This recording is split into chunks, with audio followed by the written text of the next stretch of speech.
Alexei Navalny's wife had something to say about his death. Sorry, I keep saying death. Shouldn't be saying that word. His unalivement. In a recent interview. So I'm gonna read this article here. This is USA Today. Listen, I feel like we need to support USA Today.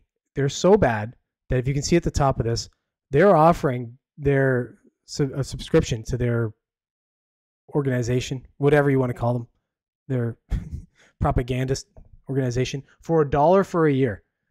Get off your coin purse, get a buck, give it to USA Today. Let's help them out. Let's keep them around because they don't post garbage. They don't do garbage work. Let me read this article, this very well composed article. Yulia Navalnaya, Alexei Navalny's wife, says she will lead fight against Russia's Putin. So Yulia issued a defiant statement Monday saying she would continue the work of her husband, Alexei Navalny, a fierce critic of Russian President Vladimir Putin, who died in custody in mysterious circumstances. Navalnaya, why do they change the name? Come on. Made the announcement in a video posted on YouTube. I should not have been in this position, she said in the video, in which she accuses Putin of orchestrating her husband's death. I should not be recording this video. A different person should be in my place. Her emotional response comes as Navalny's family and political aides have demanded that Russia's authorities return his body to them after prison authorities said he suffered sudden death syndrome. Okay, I shouldn't laugh. That's sudden death syndrome. You could use that for anything. The guy got shot in the head. That's sudden death syndrome. Got him. The damn sudden death syndrome. Well, that got him apparently. Where he was being held at a remote Arctic prison. They probably just put him outside. He said, well, good luck out there, bud. Navalny's allies believed he was murdered on Putin's orders. Navalny, 47, crusaded against official corruption and staged massive anti-Kremlin protests. He was imprisoned on charges that were widely viewed as politically motivated. Putin's critics have a tendency of falling ill or dying after criticizing Putin.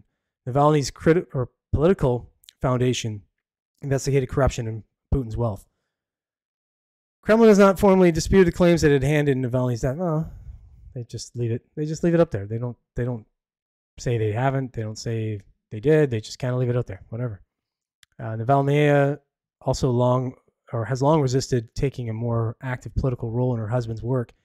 Even when her husband was a free man, she said she was primarily a mother and a wife and not interested in being politically active. Most people aren't. It's even if your significant other is in politics, you saw that with Michelle Obama. She wasn't really interested in the whole political sphere, and I believed her at the time. I don't know about now, but we'll see.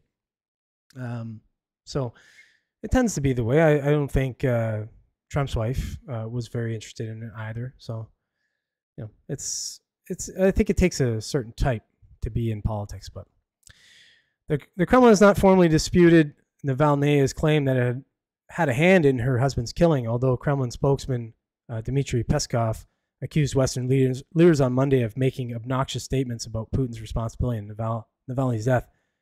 In her video, Navalnaya talked about creating a Russia that parents like her would want to see her children grow up in. So, anyways, okay, it goes on and on. Yeah, so it looks like she's probably going to take on a political career now in his stead, which could be good, I guess, if she shares the same type of ideas. Now, I don't know. I'm not very versed in Russian politics, so I know Navalny was more of a centrist leaning, and he was definitely one of Putin's biggest opposition. So, but I don't know. It's like over there, you just don't know. Like you take one out, you cut off the head of the serpent, and then another one grows back. You just don't know if the next one coming along is going to be worse. It's like the devil you know. And I think that's kind of what the Russian people sort of see it as. They know Putin. He's been in power now for 20 years or something. So they know what they get with him. And so I don't know. Doesn't seem like anybody's kicking up too much of a stink. This might just fall under the whole umbrella of more political attempts against Putin's power, and hopefully it doesn't end up in a sudden death syndrome for Navalnaya at this point. But I guess we'll see.